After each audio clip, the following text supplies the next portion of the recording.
Hey everyone, this is Russell Meyer at Theme Park Insider, and we're out to take a ride on Rapterra here at Kings Dominion in Dawesville, Virginia.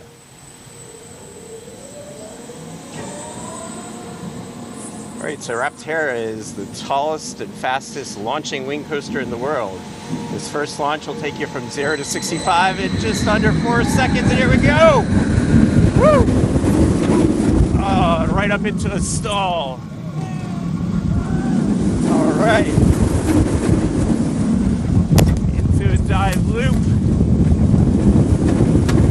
Big swooping motions.